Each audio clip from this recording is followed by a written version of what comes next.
అదే RTV app వార్తల్ని క్షణాల్లో చదివే అవకాశం ఉంటుంది. ఒక న్యూస్ పేపర్, ఒక టెలివిజన్ ఛానల్ మీ చేతుల్లో ఎప్పుడూ ఉంటాయి.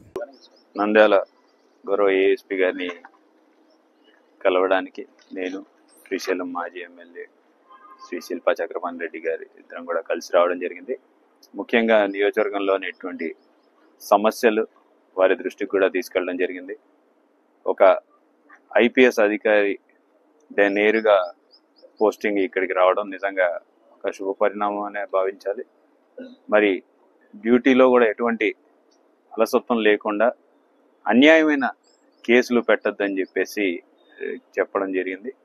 అలాగే మా నియోజకవర్గాన్ని పరిధిలోని రాయమల్పురం గ్రామంలో జరిగినటువంటి ఒక సంఘటన, సొంత పట్టాలో కాంపౌండ్ వాల్ అంటే రాళ్లతోటి ఒక గోడలాగా పేర్చుకొని ఉంటే ఆ రాళ్ళన్నీ కూడా పగలగొట్టిన విషయాన్ని వారి దృష్టికి తీసుకెళ్లడంతో పాటు అన్యాయంగా రౌడీ షీటుని కూడా ఓపెన్ చేసిన విషయాన్ని కూడా వారి దృష్టికి తీసుకెళ్ళాం.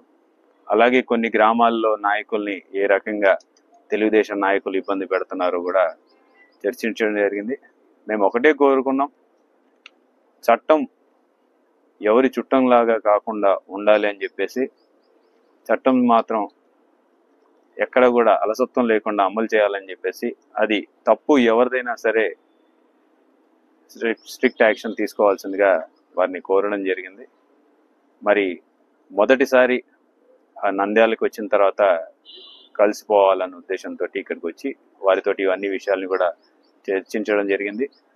ఈ ప్రభుత్వం వచ్చిన తర్వాత ఎన్నో రకాలుగా వైఎస్ఆర్సీపీ పార్టీకి అనుబంధంగా ఉన్న నాయకుల్ని కానివ్వండి, వైఎస్ఆర్సీపీ పార్టీ సభ్యులని కానివ్వండి, వేధిస్తున్నటువంటి పరిస్థితులు చూస్తున్నాం.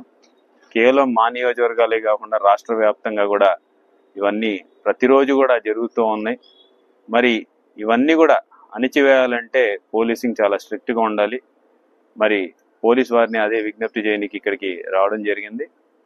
సో ఒకవేళ పోలీసింగ్ పరిశిష్టంగా లేకపోతే మాత్రం మా పార్టీ తరఫున ప్రజల కోసం మేము గొంతుకయ్యడమే కాకుండా నిరసన కార్యక్రమాలు కూడా చేపడతామని చెప్పి తెలియజేస్తాం.